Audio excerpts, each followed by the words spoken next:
Welcome back to YouTube, my friends. Today we're going for a fun little drive in my Porsche. Going to meet up with Kenny Gillis. Kenny Gillis on YouTube. He is building a Porsche 911 like everybody else. But this one is special. You're building a 911. Yep. We all of us Porsche lovers build 911s. Yep. But this isn't just any 911.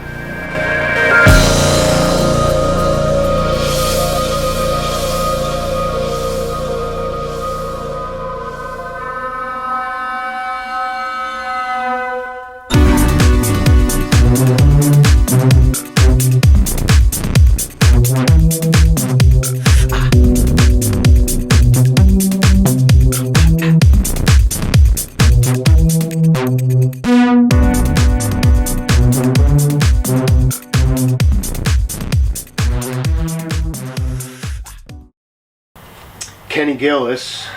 That's me. Kenny Gillis on YouTube. Yep. Right? Pretty straightforward. Yep. And you actually have something really special in this garage sitting right behind us. I mean, you're building a 911. Yep. All of us Porsche lovers build 911s. Yep. But this isn't just any 911. No, this will be pretty different. Yeah, This will be pretty different. And it's because you're putting an electric motor in it. Yeah. And it's the Tesla motor, right? Sitting right behind us. Yeah, it's it's a Tesla small drive unit out of like a 2016 Model S. Yes, the rear. And I spent quite a bit of time like picking which Tesla unit I wanted. You know, the 996s came with like, it was the 3.4 liter, just about 300 horsepower. And this is what this is rated for. It's 220 kilowatts. And that equates roughly to like 300 horsepower. Okay.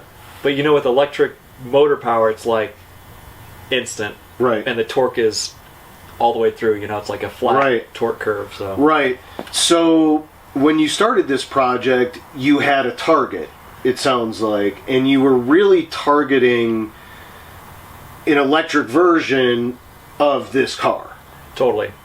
Well, you can't see it on camera, but my daily is a Nissan Leaf. Right. And I love, you know, I haven't done anything in maintenance on that car in the 3 years I've had it.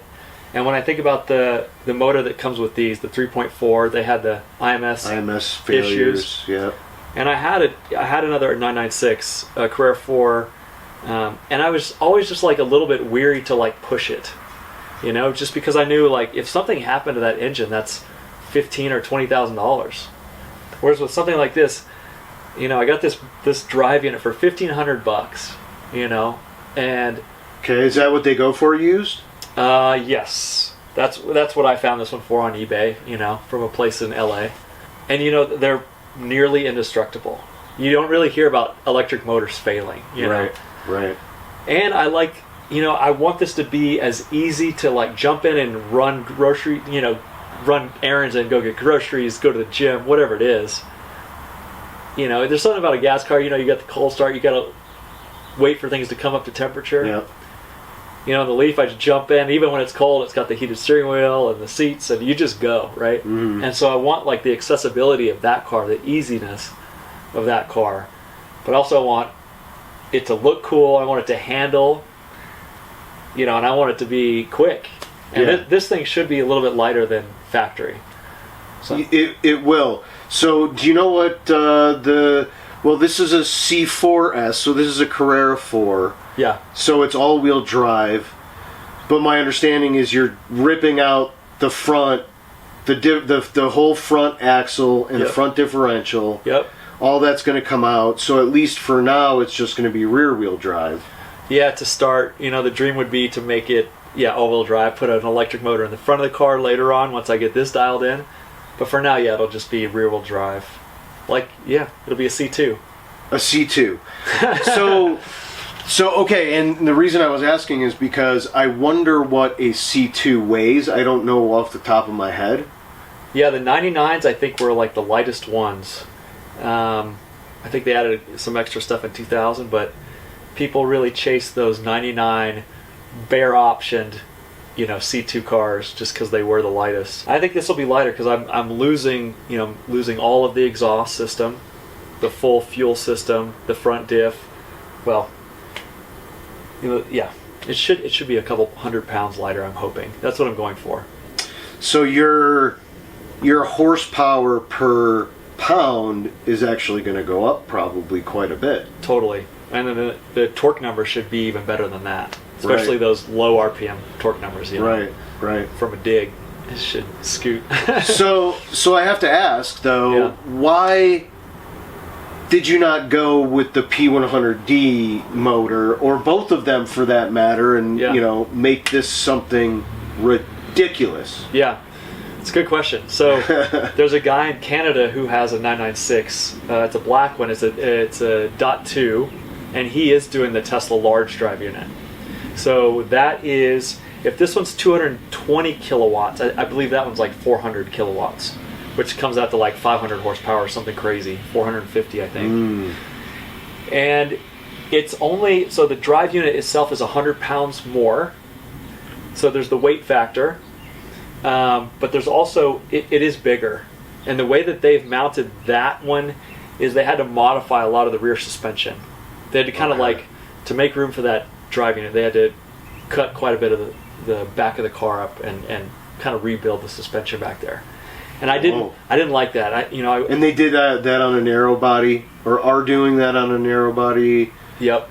So, okay. So the question is, why wouldn't they do it on a turbo, right? But yeah, maybe that even wouldn't solve the problem of. I don't think it would. Compartmentalization there. Yeah, if on my channel I talk about a lot about like where I put a lot of thought into like where I was going to place this motor front to back, and with this one, there's room for me. I am cutting the rear seats out of this car.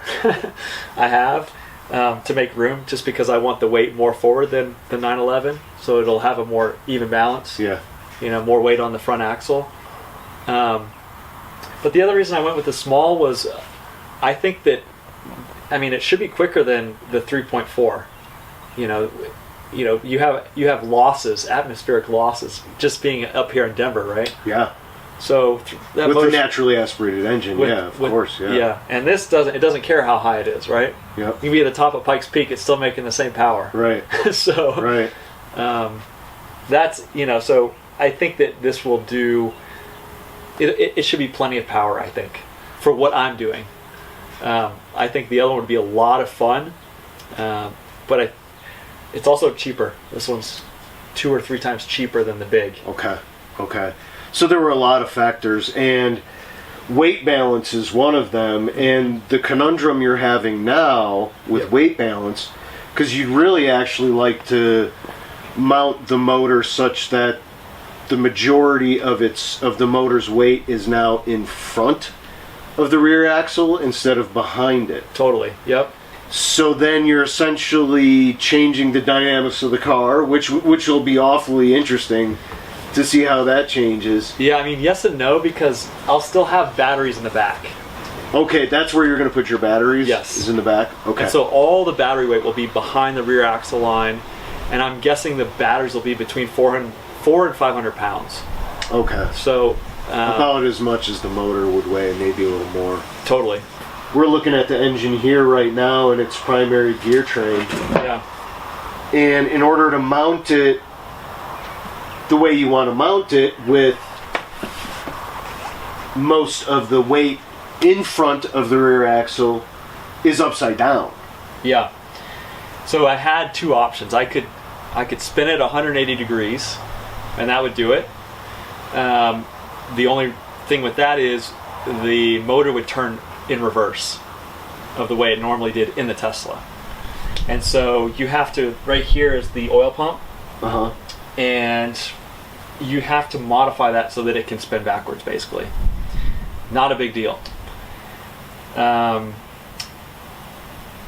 decided to go upside down because I don't need to modify the oil pump. I don't need to take it apart and do any of that stuff. It'll still turn the way it was designed to turn, the way Tesla built it.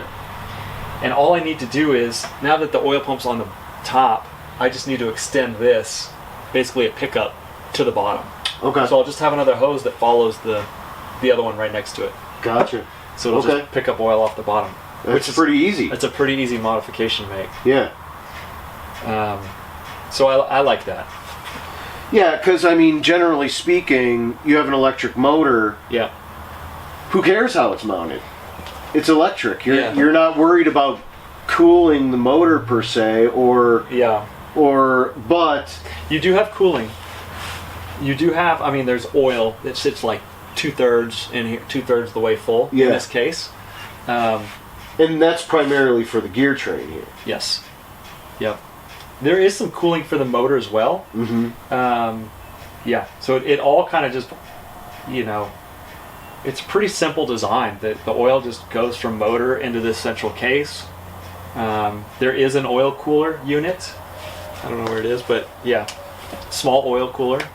It's pretty simple. And if I take this thing to the track and I run it hard all day long, and even if I blow it up, right, $1,500 is way better than $20,000. So, which is what it would cost you for a new rebuilt 3.4. Yeah, I mean you could buy them used for like 6 or 7, but there's some risk in that, Yeah. So, yeah, and then in terms of the battery, I said 400 or 500 pounds. If you look at a Tesla battery, they're much heavier than that. A Tesla battery, let's say in a P100, the 100 is 100 kilowatt hours. That's how much energy it can store. Right. I'm going to do like between 30 and 40 in this car, which will give me about like 120 or 30 miles of range. Again, just because I don't need a ton of range. I can get down to Denver and back. It's plenty for that. And it's light enough that it'll still outperform probably, a similar 996 on the track. That's my goal. Yeah. Yeah. So you do plan on taking it to the track that way? Oh, yeah. Right, because that was one of my concerns. Like, man, I was always nervous to take the black 996 to the track. Yeah. I've heard of so many people hurt that motor that every time I drove it, I was like, I just don't want to hurt it. I was always a little hesitant to like push with that car. Where'd you go? HPR? I never tracked it. Oh, you never tracked it? I never tracked that car. That was a big reason. Because HPR High Plains Raceway that I'm talking about is just out in Byers, not too far from here. Yeah. And they do not have any charging facilities at that track. So not yet. Not yet. That's a challenge. I mean, especially as the world goes to electric and electric racing. Totally. They're going to have to start installing chargers. For sure. Because, I mean, you're going to go and you're going to dump your whole charge on that track. Oh, yeah. And then you can't get home. Yeah, you'd have to, like, camp out with your 110 plug, Yeah. And wait till tomorrow morning to leave. Which would be all right. I'd camp. Yeah. If there's no charging station. Yeah. I have had to make some sacrifices, driving the Leaf, but not that many, and it's been worth it. I think with gas being as much as it is now. Oh yeah, God. Well, let's take a look around this car. So here's the car as it sits currently.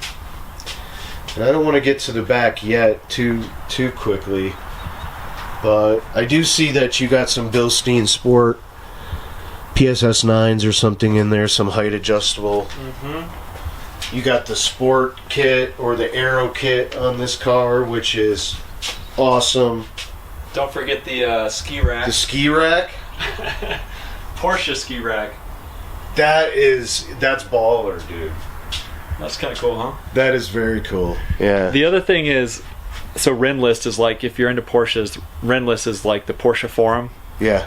Yep. There's a whole thread on this car about basically, I can't believe this guy's hacking this car up. Oh, this particular car, your car. Yeah. Oh, that is great. To do the Tesla thing. I'm on Rennlist all the time. Are you? I haven't come across that, but I'm normally in the turbo forums. I'm not totally. Well, I had a friend in Pennsylvania. He's also got a 996 Aero car, and he's like, "Did you know this is out there?" He sent me the link. I started reading through, and somebody else picked it up for you. Yeah. So the guy who started the thread actually was trying to buy this car, and I think he was. I mean, I can understand. He was disappointed that he wasn't able to buy it. You know. Yeah. I think he wanted to do a full, restore the motor and do all that stuff. So. Yeah. Well, some people got to be a little upset. The purists got to be not me. I think this is fantastic. So if you can see in the back seats, I got plastic covering the holes up. Okay. You want me to get a light? But it was cut out right here. Yeah, sure. Shine a light through there and show me where it was cut. Okay. So this was cut out, and you didn't have to cut all the way up to the top of the tunnel, huh? That's good, actually, probably for some rigidity. Yeah, I didn't lose much at all. And then on the other side too. I may need to cut a little bit more, but that's most of it. That'll be. So that's what was needed to fit the Tesla engine in here. Yeah. So let's see if we can get a better view in here. Okay, so it's going to sit in there somewhere. Yeah. Yeah, it'll be kind of like in between those frame rails. Just underneath where the plastic is. Got it. And the other thing is, like, the large drive unit, I did do, I went on like all these websites trying to find any dimensions I could for these drive units. And this one came out to like 21.5, and the gap between the frame rails was 22. So I was like, wow, I think it'll fit. So, speaking of trying to find the dimensions, you ended up purchasing this, but you still made a model of it. Oh yeah. Where's that thing? Yeah, it's over here. So you made this model out of styrofoam. Yeah. To help you figure out how and where to cut. Exactly, yep. Because where did you mark where the axles are going to be? Are the axles right here? Or? Exactly, yeah. Axles are kind of like the center of this piece right here. Gotcha. So this is how it would be normally. This is that oil cooler. Yep. I don't know where it is right now. Oh, it's over here. You can show some of this stuff. So yeah, here's the oil cooler. And so this is like, this is to scale. This foam model. And the axles come out right about here on the other side. Yep. So how is it gonna be then oriented once it's in there, just like that? So this is here's your axles. Yep. And your axles, and then your motor or the heaviest part's going to be sitting in front of the axle. Yep. But then we'll still have batteries back here. Totally. Yep. So have you any idea how that's gonna align in terms of an OEM weight balance? I don't know what the weight balance is on this. If it's like 60-40 rear to front, or if it's I think a 911 is something like 60-40. I should know, but I don't know exactly. Yeah, what I don't it is. either. I should know. Let's say it's 60-40. I'm guessing it'll come out to be like 45-55. Okay. Still rear bias, but more weight to the front. Okay. Yeah. Okay. So where is your drive unit, your actual electronics? Yeah. So your motor control unit? So the motor control I haven't ordered yet. And there's two ways you can do this. So this is the inverter right here. And this basically, I've taken apart the drive unit. So this is kind of like the center section here. This is the inverter. You can see the inverter, which transfers a DC voltage to three-phase AC. Exactly. Yeah. Okay. So this will bring the energy from the battery, invert it, to three-phase AC to run the electric motor. Yep. And this is where kind of like all the magic happens. Like, if you want to build one of these yourself, you can send this board out. There's a whole forum out there called openinverter.org, I think it is. And there's people that, they're working on programs to basically like hack into the Tesla drive unit, to make this work for their project. Right, because you have to, because Tesla won't give you anything. Totally. So you can like, unbolt this board, mail it out, companies will modify it, send it back. Or you can kind of do the open inverter thing yourself, where you're like trying to, you're buying basically a chip from someone and doing the thing. The way I'm going to go, I think, is just buy an aftermarket controller. So it's really, really nice. It has the displays, it has all the readouts, and it works with this. It basically does everything for you. So are you going to have a like an iPad, or you're going to have a control center mounted somewhere in the car where you can? Yep. Will that allow you to adjust like drive types or control patterns or? Yeah. So with that, and it just plugs in. I was trying to find the plug, but it's just got a. It'll basically just plug into the motor here, into the inverter, and you can control things like power output. They're working on traction control, regeneration, like when you're on the brakes, how much energy is going into the battery. So you can control all that stuff through there, which is kind of nice. Yeah. Except for traction control. I mean, the traction control is generally monitored by or operational from the brake system. Right, and you're going to be keeping your brake modules for this car. Yeah, so this will run the Porsche ABS. Yes. There's some of these details I haven't even gotten to yet. Yeah, sure. But the Porsche ECU will run most of the brake lights and turn signals and things like ABS. I'm planning to use factory Porsche stuff for that. Gotcha. Yeah, and I'm trying to keep it as simple as possible, right? Like the gotta love that deck lid, right? Yeah. The taco wing. So debadged. So I wrote on my sheet. I was kind of writing up some questions that we could go over. Yeah. And on my sheet, I put Kenny Gillis's 911E. Huh. Yeah. I think they actually made a 911E in the 60s. Really? They did. I don't know anything about it, but it wasn't electric.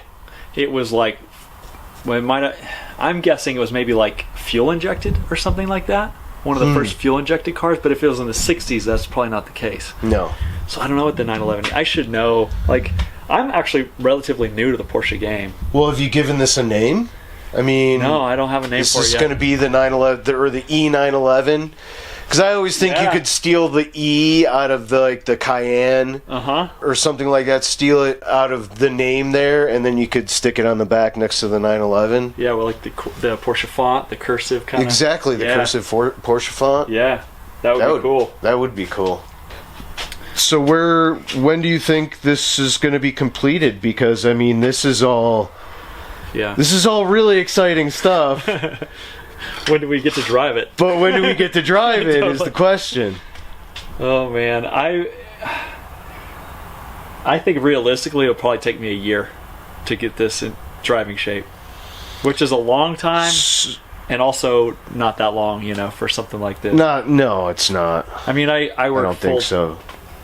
I'm a teacher, so I work. You got a full-time job. Full-time job, yeah. Yep. So I'm just doing this when I have time. It's the summer right now. I got some time off, which is nice. So I'll move the project forward this summer quite a bit, hopefully. But again, with all it's just hard to get parts right now. It's taking forever to get parts, as people know. I think if I could get my batteries within the next 3 months, that would be amazing. I think it'll probably be more like 6 months to get the batteries. Wow. Yeah. That's that much of a shortage on batteries. Well, the ones that I'm thinking about getting, yeah. And what were you thinking about getting? So I'm gonna get. I don't even. Because you were gonna put Leaf batteries in this. Yeah, and I'm gonna use something. There's the Leaf. There's the Daily. Yep.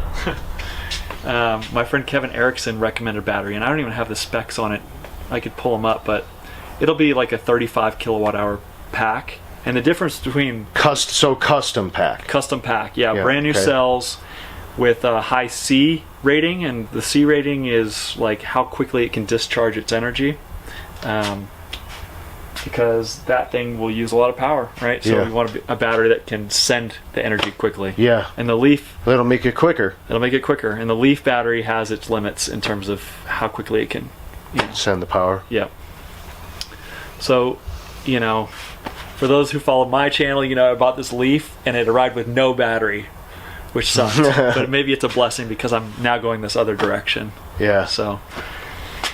Yeah, that's what you happen when you buy on Copart. Yeah, quite possibly. What was it that you bought? Yeah. Was it Copart? On Copart, yeah. Yeah. I mean, it didn't say it run and some of them say run and drive. Right. And I've heard of people getting those cars and they don't run or drive. Yeah. They don't even start. Well, that's the gamble. I mean, they're salvage cars, right? You never Totally. know. You're hoping you get a good deal, and sometimes you get screwed. Yeah. If you're gonna buy from Copart, go look at that car. Yeah. And then go look at it again.